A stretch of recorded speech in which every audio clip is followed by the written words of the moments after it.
فضلا ليس أمرا الإعجاب بالمحتوى والاشتراك بقناة الموضوع يسعدنا حضوركم. كلمتين وبس.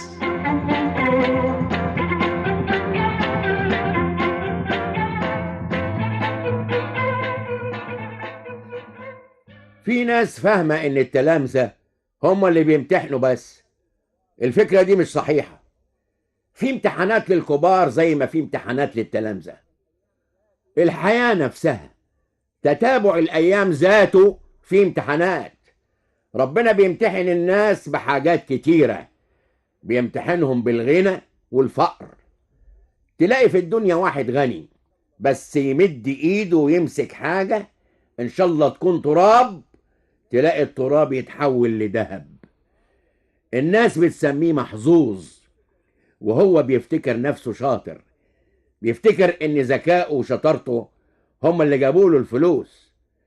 تلاقي في الدنيا واحد تاني فقير بيشتغل على قد ما بيقدر واكتر ما بيقدر، بيشتغل لما بيبقى هيموت من التعب، يجري يمين ويروح شمال وبرضه فقير.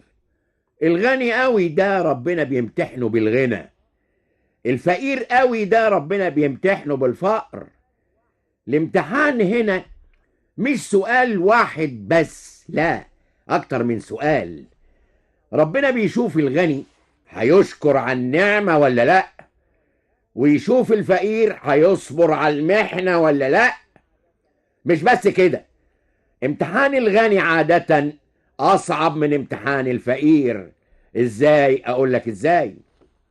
ربنا بيشوف الغني ده شاكر ولا مش شاكر، محسن ولا مش محسن، بيدي الفقير ولا ما بيديهوش. يعني الفقير مطلوب منه الصبر، الغني مطلوب منه الشكر والعطاء. مطلوب منه حاجتين مش حاجة واحدة. في ناس بيتهيأ لها ان الثراء والغنى واليسر بيجوا من شطارة الإنسان وعلمه.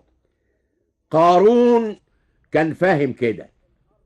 قارون كان من أغنياء الأرض الكبار قوي، يمكن محدش حصله في ثروته. كانت ثروة قارون محطوطة في قصور وغرف وخزاين. مفاتيح الثروة دي ما كانش واحد يقدر يشيلها. مفاتيح الكنوز كانت محتاجة العصبة، محتاجة ل6 رجالة أو 8 رجالة عشان يشيلوها. إذا كانت دي مفاتيح ثروته، تبقى ثروته قد إيه؟ قارون كان فاهم إنه عمل الثروة دي بعلمه، بذكائه، بشطارته.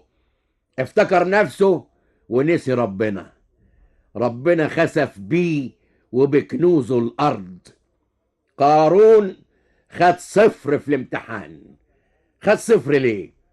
لأنه نسب الثروة لعلمه مش لكرم ربنا، ولأنه ما كانش بيطلع منها حقوق الفقراء والمساكين.